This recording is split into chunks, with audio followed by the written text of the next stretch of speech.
My name is Laura Van Peenan, and I am a board member of BigTentUSA. At Big Tent, we are steadfast in our commitment to defending our democratic values, the Constitution, and the rule of law. Our goal is to empower you with facts, guidance, and calls to action so that you can become a stronger, more effective advocate for our country. Tonight, we are so thrilled to welcome Kerry Kennedy, Senator Chris Murphy, and the Bulwark's Sam Stein to Big Tent. Kerry Kennedy is the president of Robert F. Kennedy Human Rights, where she partners with courageous activists around the world to advance justice and human dignity. A human rights lawyer herself and the author of 2 New York Times bestsellers, Being Catholic Now and Speak Truth to Power, Kennedy has spent more than 4 decades championing causes from women's rights and criminal justice reform to freedom of expression and environmental justice.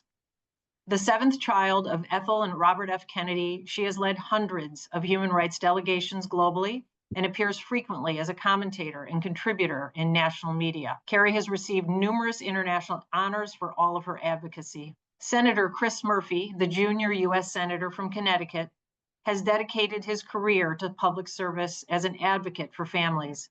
Senator Murphy has been a strong voice in the Senate fighting for job creation, affordable health care, education, sensible gun laws, and a forward-looking foreign policy. Senator Murphy is a consensus builder and many times throughout his political career has worked to bridge the political divide. Following the tragic shooting at Sandy Hook Elementary School in 2012, Senator Murphy became one of the leading proponents of common sense reforms to reduce gun violence.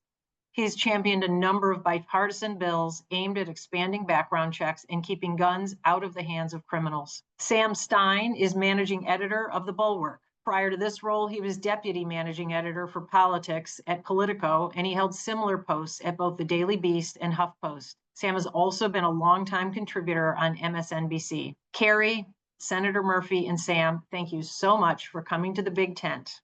With that, Sam, I will turn the call over to you. Thank you. Thanks so much, Laura, and thank you to Kerry and Senator Murphy for doing this. I will note that I was looking at all the places that people are from, and the senator probably was looking at this too, scanning for Connecticut locations because I'm from there.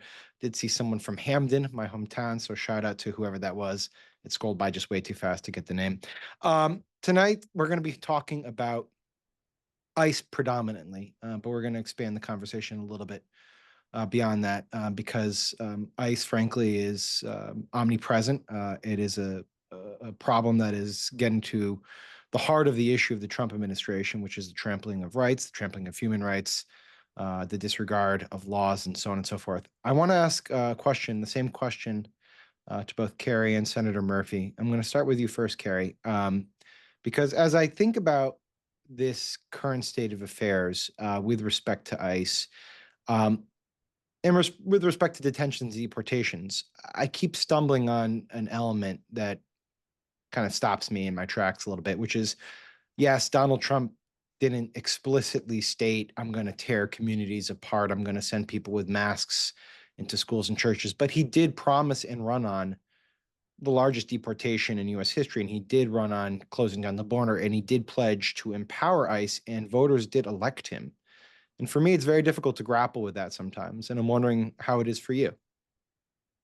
Thank you, Sam. And let me just start by saying that Chris Murphy has been such a hero on this issue and so many others in a very, very tough time.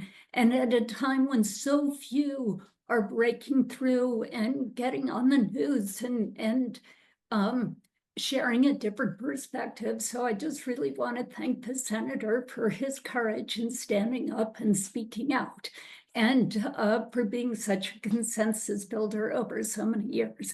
I'm your biggest fan, Senator, so I'm really happy to be here with you. You know, I think that people are scared. I think that they feel this extraordinary upheaval in our country right now. I think that a lot of people, particularly white men, feel like they were given a promise, that they made a deal with America, and the deal was if you stay out of trouble till you're 18 and you We will give you a job, and it will be backbreaking and mind-numbing and soul destroying. We're either going to make you, put you in a factory and do this for the next 45 years, or we're going to shove you down a coal mine at 18 and we'll let you out at 65 and you'll die at 67 from black lung disease. But if you do that, we're going to give you certain things. We'll give you a job for the rest of your life. You'll be in a union, so you'll have health care. You'll make enough money that you can buy a home and you'll own that home and you can pass it on to your kids. We'll educate our kids so they'll do well, better than do. You'll live in a community that's enriching culturally and education-wise and sports, et cetera, for your family. And you build the richest, most powerful country on earth, the United States of America. And they took that deal. And that's the deal their parents took, and it worked for their parents. And that's the deal that they were thinking was going to work for them. And then we broke the unions. The Republicans both broke the unions, and the jobs moved overseas. And their house went underwater in the housing crisis. And we didn't invest in the schools, so their kids are not going to have as good a job as they did. And they're not making $40 an hour in a union job anymore. They're making the same amount that the 13-year-old daughter makes down at the Walmart, $7.50 an hour. And they're scared. And it's terrifying. And at the same time, this is kind of a long answer, but sorry, but at the same time as there's this economic disruption, there's this social disruption. And the social disruption is personified by a Democrat who's got their finger in their nose saying girls are as good, women are as good as men, blacks are as good as whites, boys can marry boys, girls can marry girls. A 17-year-old boy can say he's a girl and go use your daughter's shower in the gym. Your 16-year-old daughter can go get an abortion and you have to pay for it out of your tax dollars, and she doesn't have to tell you about it. And, they're saying no. And that immigrant who used to mow your lawn is now your boss down at the Walmart, and you better be grateful to him for giving you a job. And they're saying no to all that. No, I don't like these changes. And it's scary, and they're angry. And so I think that when we come into this space, we have to understand where people are coming from. And we have to address those core issues. Obviously, the social justice issues we need to stand up for. But in terms of the economic issues, if we don't understand that, if we're not empathic to it, if we don't address it, we're lost. And so a lot of what the Trump administration has done and his speeches are about is blame. Blame the other, blame the immigrants, blame the women, blame the blacks, blame the Indians, blame whoever, the Mexicans, whatever. And I think people felt like our borders were out of control, that there were floods of people coming in, that there was no rhyme or reason to who got in and who didn't. And they wanted some understanding. They wanted some to stop that sort of craziness that they saw.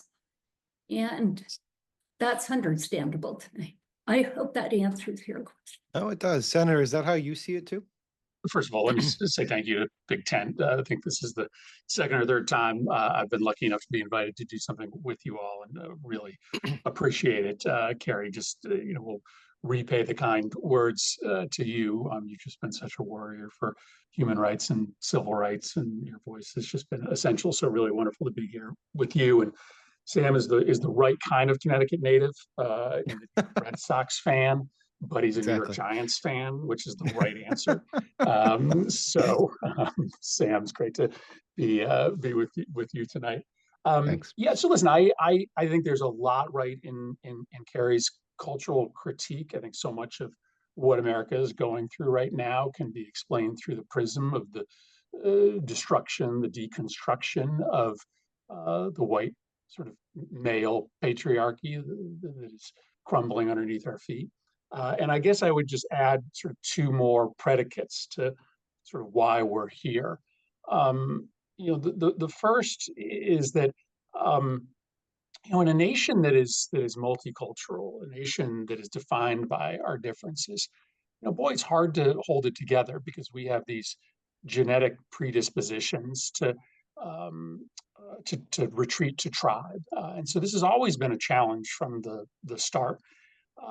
And I think it means that it's really important for the country to have a clear sense of how you become an American, of how you sort of become a member of this diverse community.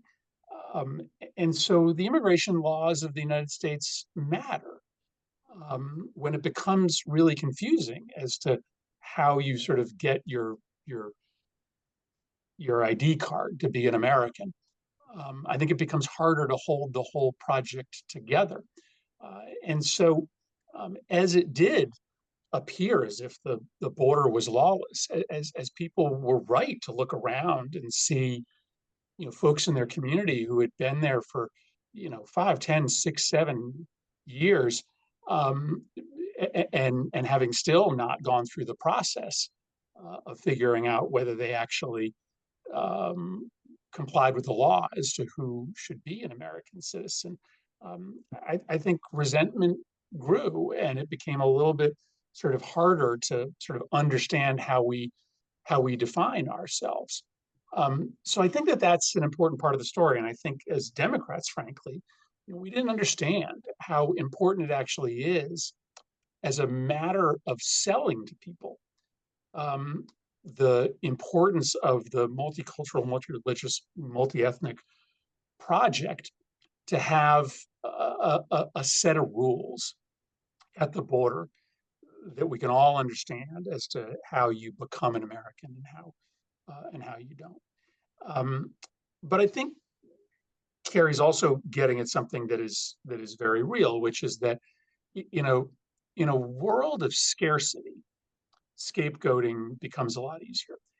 And that's, I think, really what she's describing, is that we live in a America today where we have chosen scarcity. We have plenty of money and resources to go around, but as over the last 40 years, we have decided to concentrate wealth and power into the hands of a very small set of Americans. We have put everyone else in the mindset that they have to live their lives in a kind of inhumane way, climbing and scraping and punching their way to try to just get enough to survive. And so we've created this competitive mindset in America, not a communitarian mindset, a mindset in which you're constantly at war with your neighbors in order to make sure that you have just a big enough pile in order to take care of your family. And when you're in that scarcity mindset, that neighbor as competitor mindset, well, then the scapegoating is a lot easier, right, to sell as a demagogue, as a leader, because you're already in that place where you're not viewing those that you live with as collaborators. You're viewing them as folks who might get a little bit bigger pile in a zero-sum game. So I think that those are the sort of set of things that people were thinking about when they ended up voting for a candidate who did, as you mentioned, Sam, very transparently sell a vision of immigration and American identity reimagined. Right. I don't want to overstate it to a degree, because I don't think it was explicit about some of the things that have happened. So, for instance, and this is a report from your organization, Kerry, there's $45 billion that is going to be spent on immigration detention in 2025. Let's talk about scarcity. That's a lot of money. 60,000 people a day are imprisoned in immigration detention centers. But more on my mind is what we don't know that's happening. So the Robert F. Kennedy Human Rights Group put out an incredible work documenting what's going on in Louisiana detention centers. And they called it, I think the report is literally titled "Inside the Black Hole."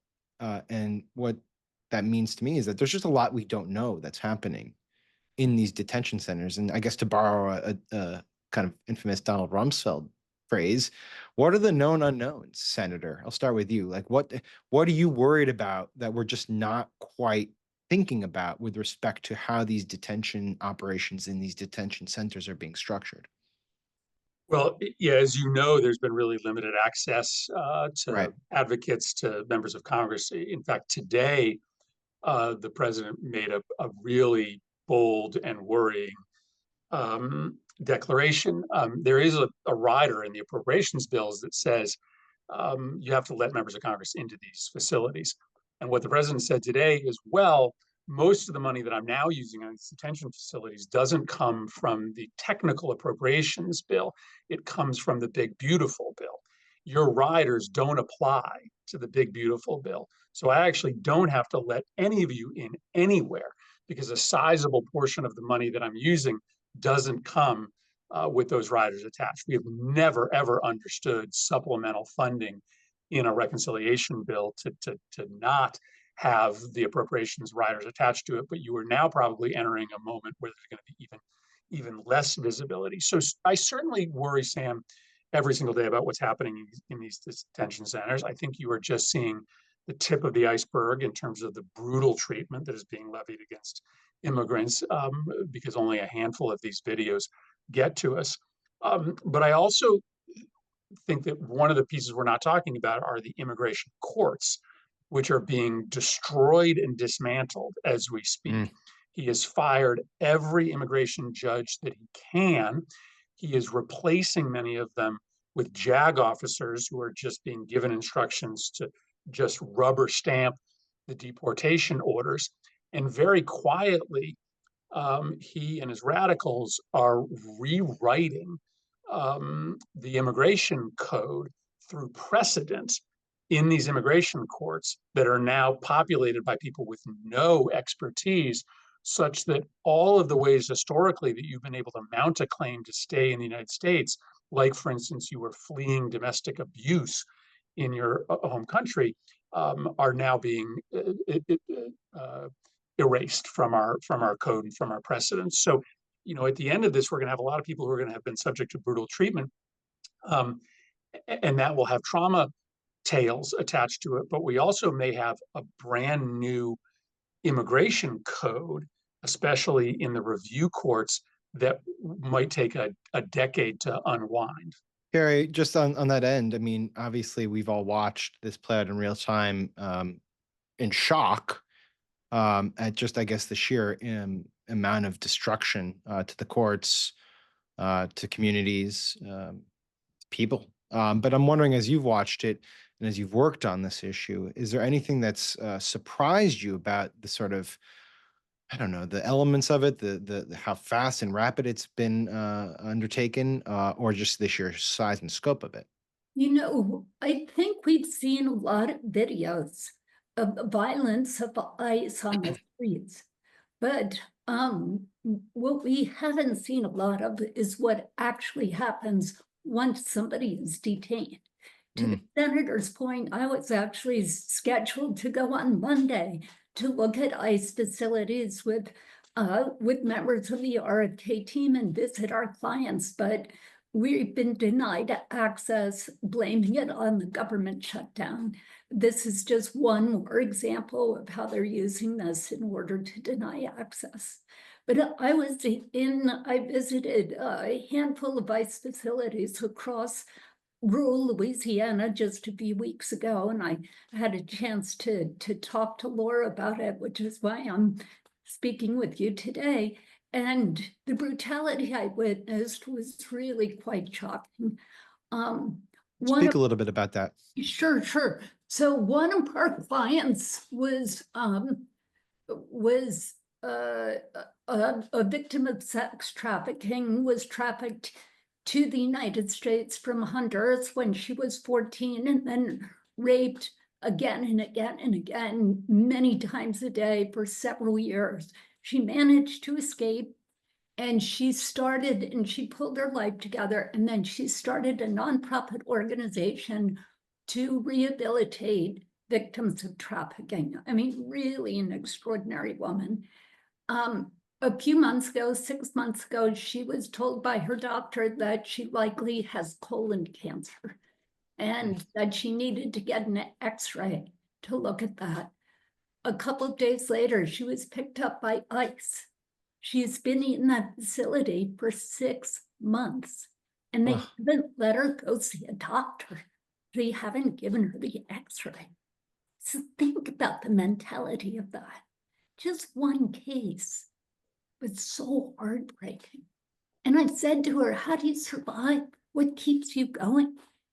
And she said, you know, I was terrified going before a judge about what questions they were going to ask me, because my whole life depends on my answers. Am I going to get political asylum or not? And she said that afterwards, her lawyers, which are my colleagues at ARC Human Rights, sent her the transcript of her hearing. So she's now using that transcript to help other women in this facility who are going before a judge prepare for their hearings. I mean, just think of the humanity of this woman with nothing on this earth. And she finds a way to serve. And that's the type of person we're locking up. We have 27 cases against the Trump administration right at the moment. Almost all of them are about abuses to people in immigration facilities. We have a dozen cases of women who are sexually assaulted and raped, and transgender people sexually assaulted and raped. We have over a dozen cases of people from Cameroon who applied for political asylum. Their asylum claims were denied. They were held in these facilities in Louisiana. They were sent back to Cameroon, and then ICE sent their political asylum applications to the government of Cameroon. I mean, this is so clearly illegal and so clearly a violation and inconsistent with what the United States stands for. And that's why we need to shut down these for-profit facilities. I'll just tell you one other story about Louisiana. We were there, I was there in the summer, and I would say it was in the, the 90s. It was hot. We went into a facility. They had 100 people in cots that have 3 people per cot. The ceiling was right next to the roof. Okay, and it was a tin roof, so it's basically an oven. Right. No air conditioning. So I go over to the fellow there from ICE, and I said, when are you going to get the air conditioning fixed? Oh yeah, we called about it. We're waiting. The guy's supposed to get here next week. I mean, next week? Are you kidding? So I said, but you have all this money from the big, beautiful bill. He said, yes, it passed, but it hasn't come to the facility yet. And yet, on the very day that bill passed, the executives from Geo Group and Core Civic, which control 90% of these for-profit facilities, gave themselves raises.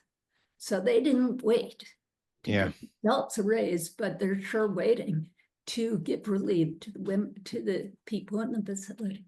These are devastating stories. It actually raises an interesting question, Senator, because obviously the politics of immigration are cyclical, right? I mean, it was not, it was during the first Trump administration where the backlash to family separation led to a lot of people in your party calling for the abolition of ICE.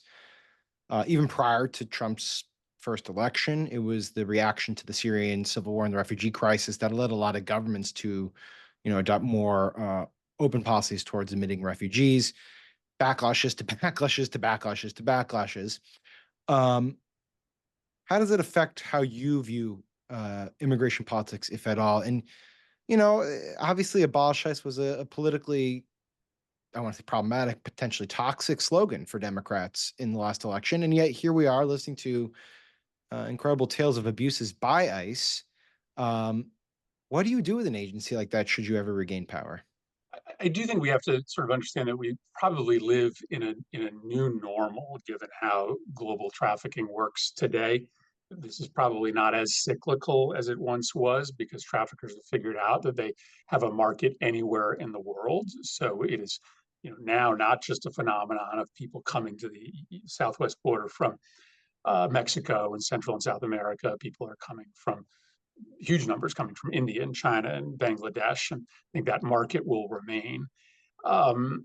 Trump talks a lot in a language of control, and I think I think the Democratic Party generally has done a really terrible job of sort of understanding where the nation is spiritually and metaphysically, and people feel, we're talking about where the country is culturally. People feel out of control of their lives. But more than that, they feel like the government isn't even in control of the forces that dictate their lives. The government can't control the outflow of jobs from the United States. The government can't even control who enters the country.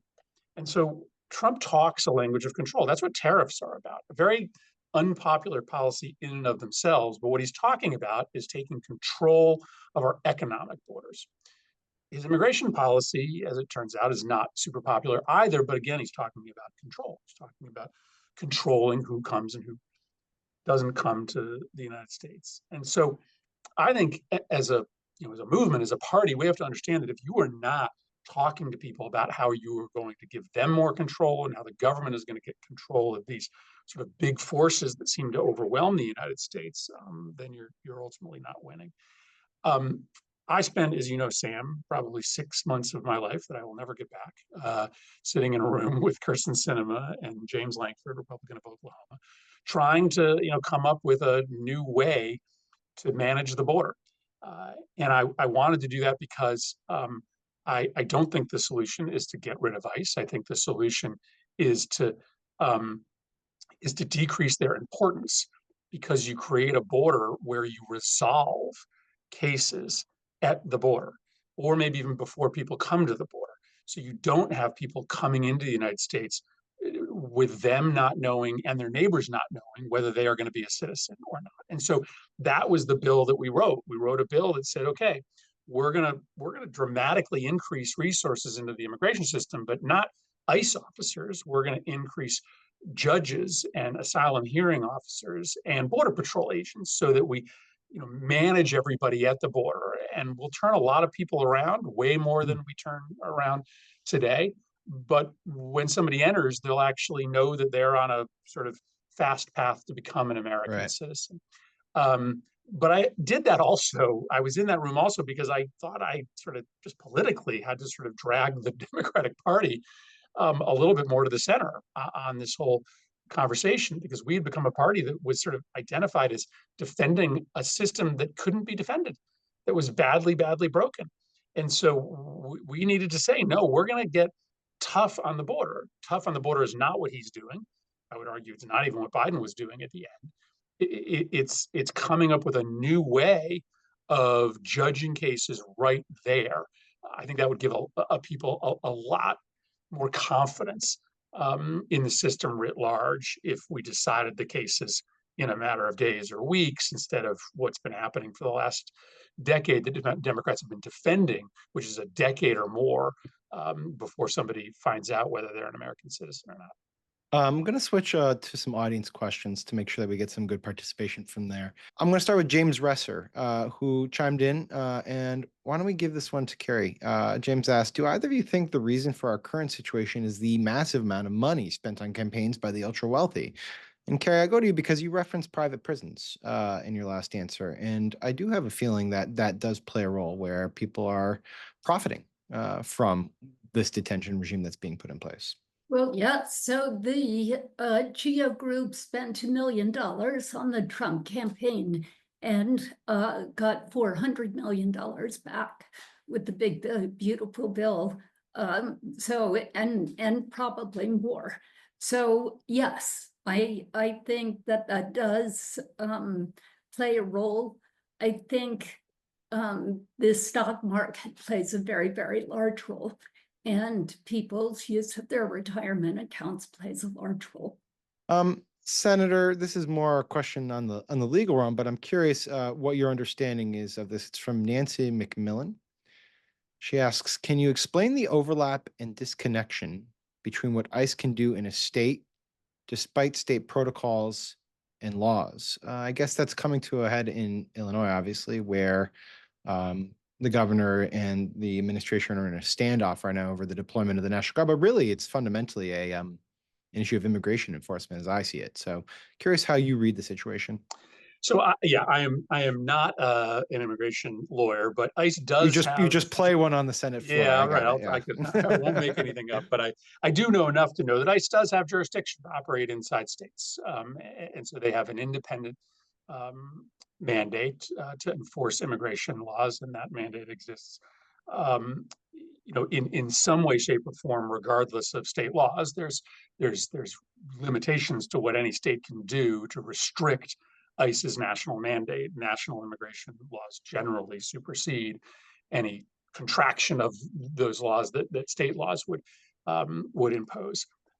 But it is pretty clear the conditions upon which the U.S. military can be dispensed to support ICE actions inside American states and American cities. And those limitations are essentially only in cases necessary to suppress rebellion. And there is absolutely no cause for the deployment of the military for that narrow purpose. And the US Code does not allow for the National Guard or other elements of the military to be sent in to simply assist immigration officers in the pursuit of their duties.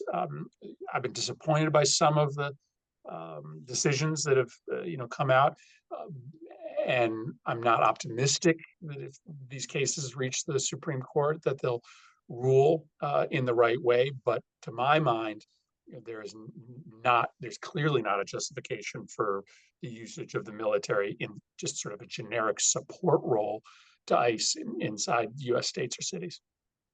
I'm going to read a comment from Kitty, who says, Sam is terrific. Oh, sorry, Kitty. Respond to that. Sam, respond. Take as long as you want to respond to that. That wasn't a question. It was just a comment. I will second, and not a question in that vein. I would encourage everyone to read Kerry's column in Newsweek about this, which is your financial portfolio might be funding immigration prisons.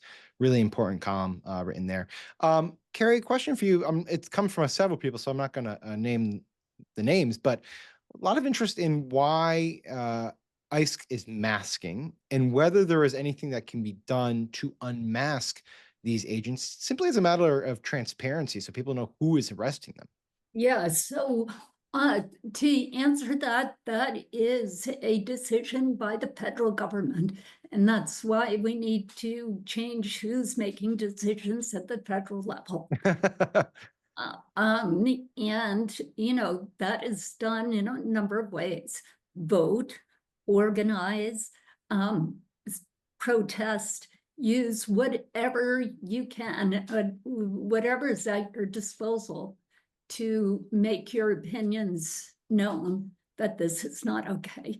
But I want to come back to something that you mentioned at the beginning of this question, which was the Newsweek article. There's something else that people can do, which is not about the government, in order to address the immigration issue.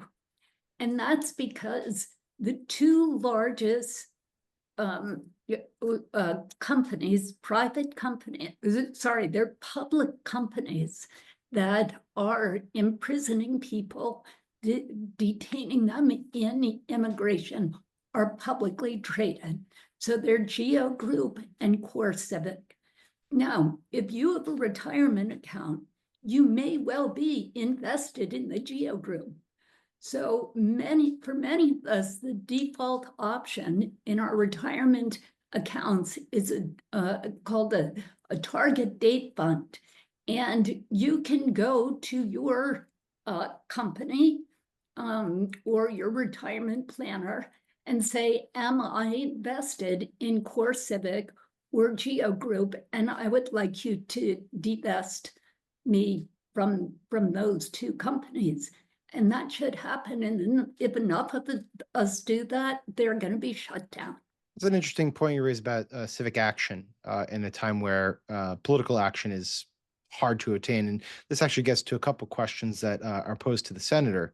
One from Sonny Steinmetz, who said, how do we stop this? And don't say elections, because he, being Trump, will stop free and fair elections from taking place. It's a cynical view, but I don't think it's necessarily without merit. And then Pat Thorne, more recently in the chat, said, do citizens need to come to congressional hearings en masse with our darn signs? Enough talking, more action. We are willing.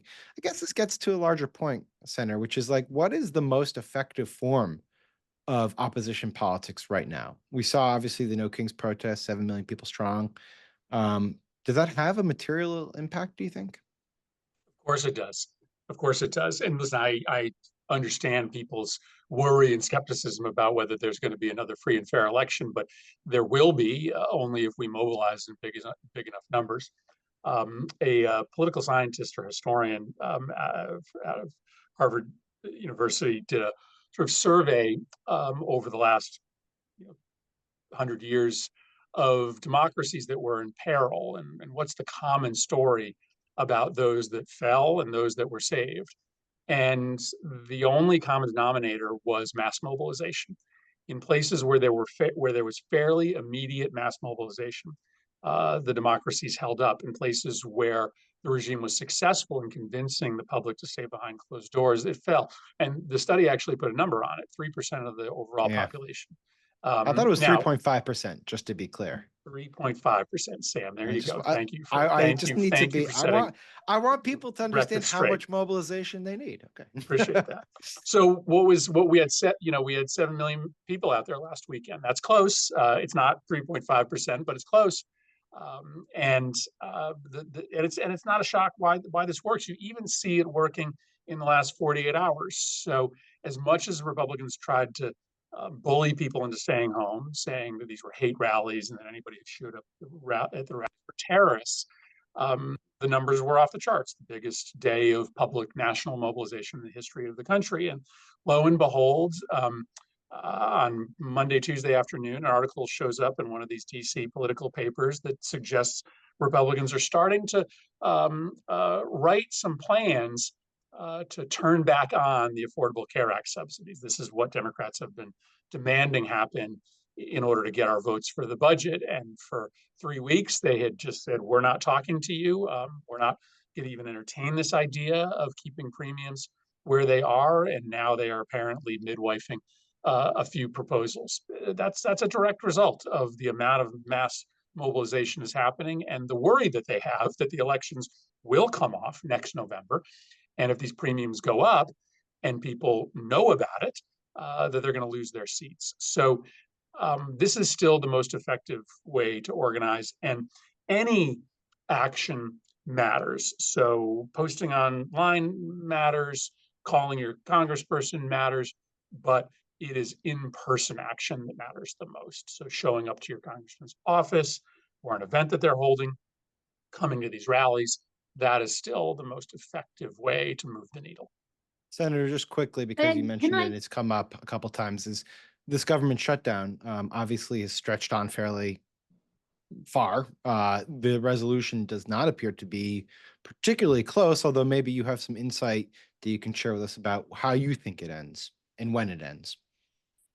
Yeah, well, listen, this is important. I mean, I've never seen a moment like this. I've been here for 20 years. I've been through a bunch of government shutdowns. I've never, ever seen the majority party boycott negotiations, refuse to negotiate with the minority party. What Republicans are basically saying is that if you aren't willing to vote for our immoral, corrupt budget, we aren't going to open the government. We didn't have a shutdown when Joe Biden was president and Democrats were running the Senate. Why? Because we negotiated with Republicans, as every majority party has always, when it comes to how we fund the federal government.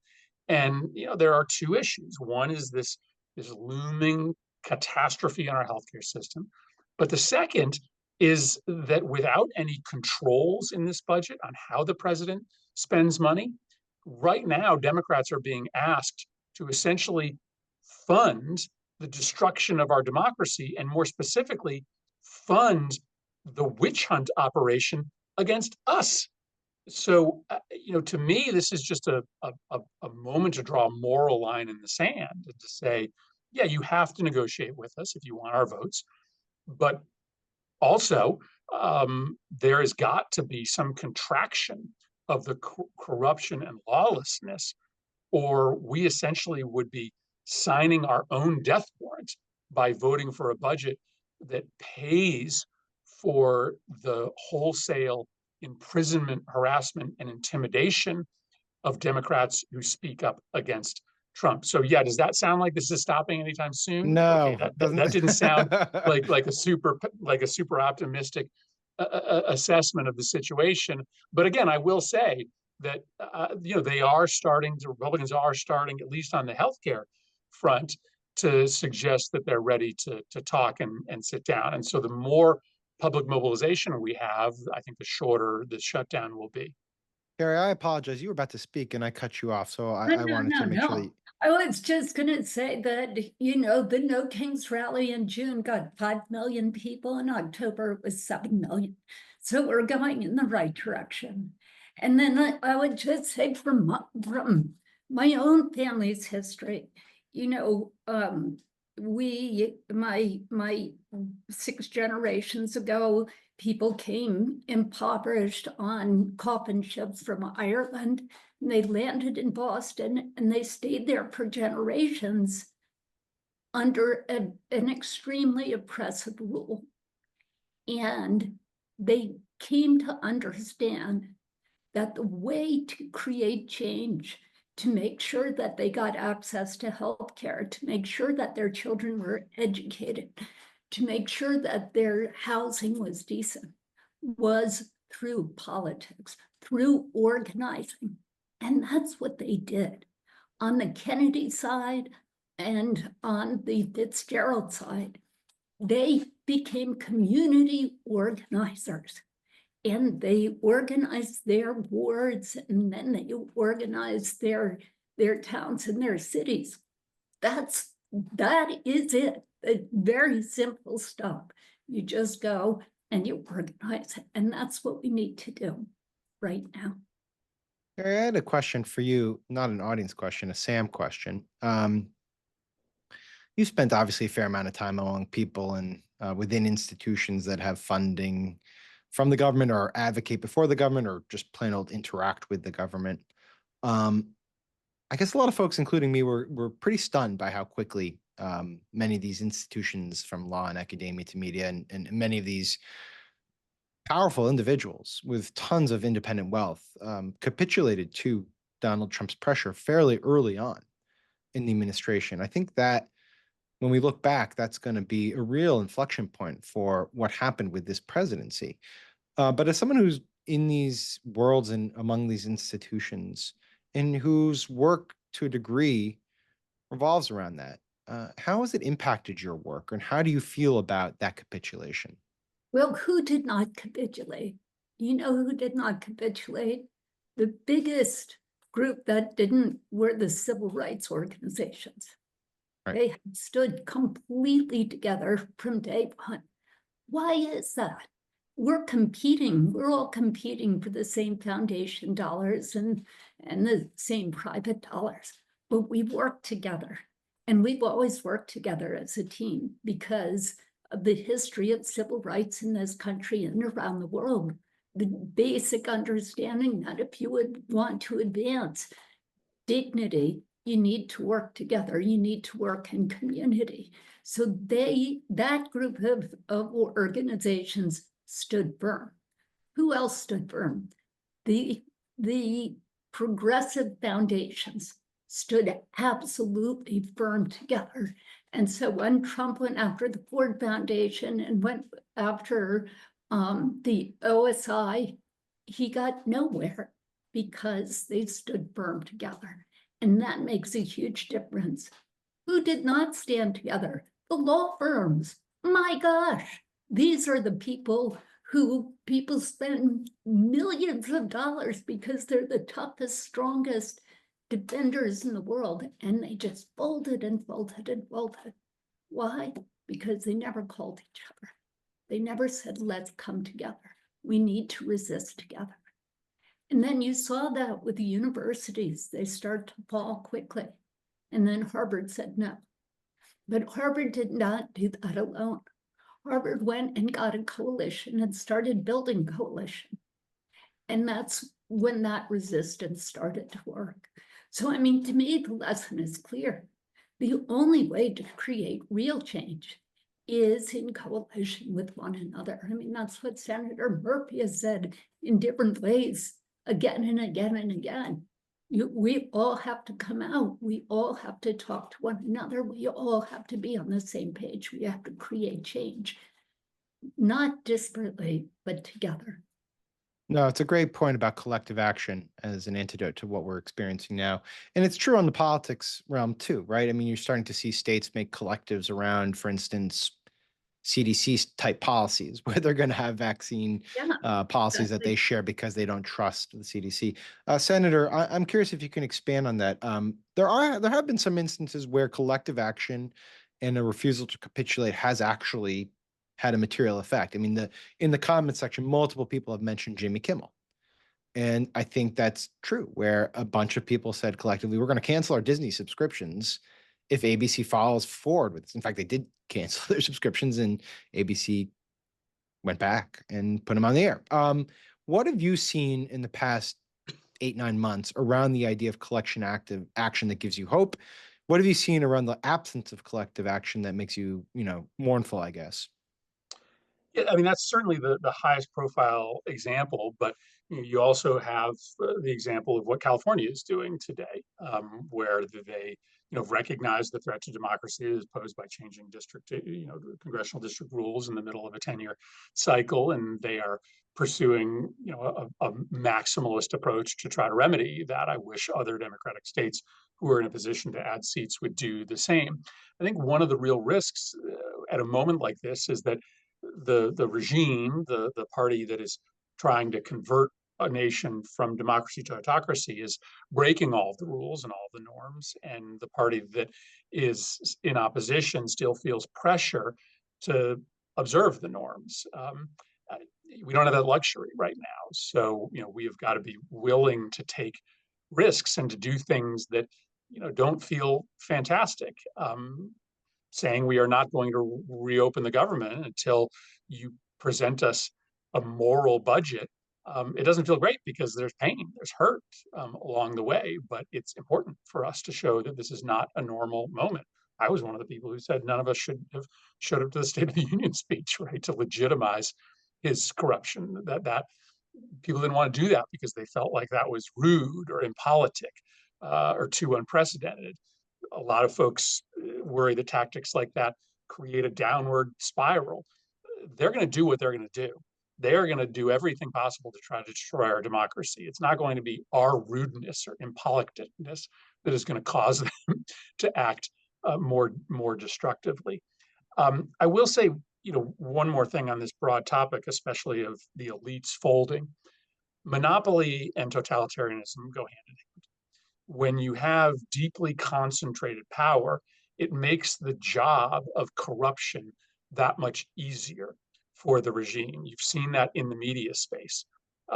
We were already a highly consolidated media environment, and so you just don't need to turn the knobs much more to make sure that only your friends have control of all of, at the very least, the mainstream media outlets. You see that with the Ellison family, very close to Trump, taking control of Paramount and desiring now to take control of CNN, amongst other properties. So as a party, as we try to sort of take the long view of how to ultimately build a society, a culture, and economy that has more prophylactics against autocracy, the deconcentration of consolidated economic power, especially in the media space, will be a big part of that project. And by the way, it's just really popular. People actually don't like the fact that So much of the news is homogenized and so few people control information in this country. So it's both a worthwhile project, but also a pretty politically popular project.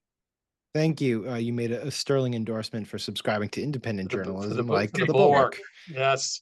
Sign up. Quickly, I want to give a quick shout out to Julie Nelson in the chat.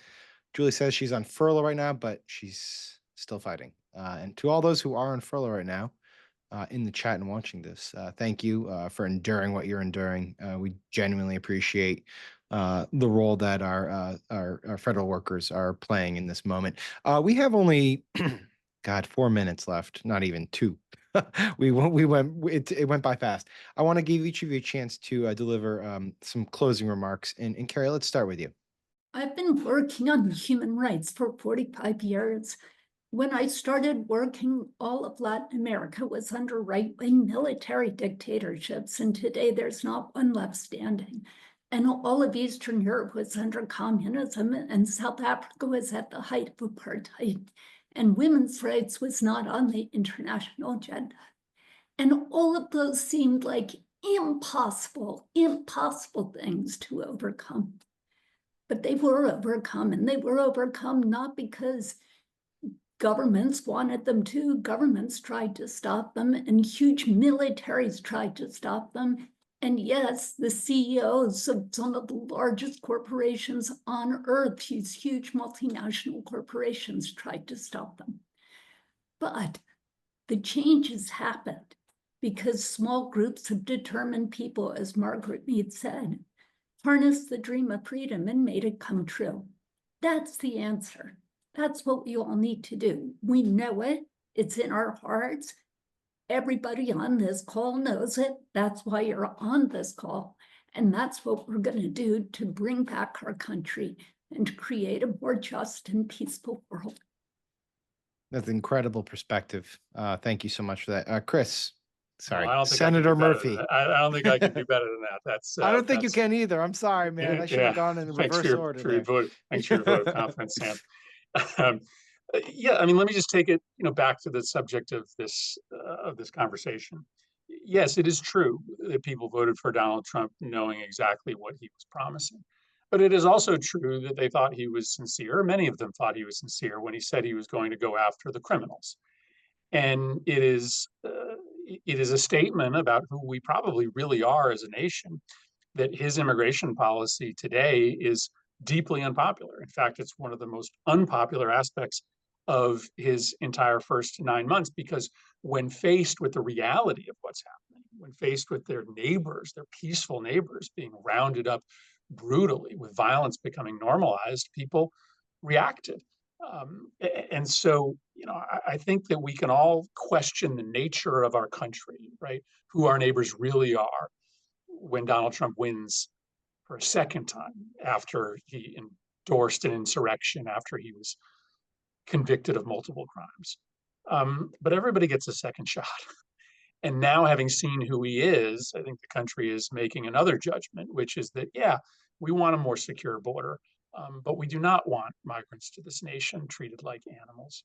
We do not want to abandon this core principle of Americanism, that we rescue people from terror and torture, and we are stronger because of our differences. So in his overreach, there is an opportunity for us to kind of reset a calming humanity in this country, about how we deal with a multicultural society, and hopefully an opportunity for the Democratic Party to realize that if we convince folks that we're serious about reforming the immigration system rather than just defending a broken system, we can sort of build on this consensus that is actually forming in the country about how badly Trump has botched this. So yeah, I wake up every day with that anxiety and anger that everybody else does, but with an eternal sense of optimism that we're going to survive this moment and maybe come out stronger on the other end. Your lips to God's ears. But All right, Laura, Yes. turning it back to you. But really appreciate everybody coming out tonight and hearing this important conversation. I guess I wanted to close, and I didn't plan this with Kerry, but I saw on the RFK Human Rights website a quote that I feel is germane to the current moment, even though it's from 1968, her father, which is, and it really speaks to the ethos of the Big Tent. We really are nonpartisan. We are really trying to bring people together. So, hope my voice won't crack. Anyway, what he said in 1968, along with so many other things that we all remember, what we need in the United States is not division. What we need in the United States is not hatred. What we need in the United States is not violence and lawlessness, but is love and wisdom and compassion toward one another, and a feeling of justice towards those who still suffer within our country. That's April 1968, over 50 years ago, and here we are today. But as Kerry says, we just all need to keep pressing forward, and we got to remember why we're doing this work, and we will get there. So thank you again for everyone coming out, and keep watching for our future events and for the recap and recording from tonight. Feel free to share that out to others. Thank you. Thank you. Thank you.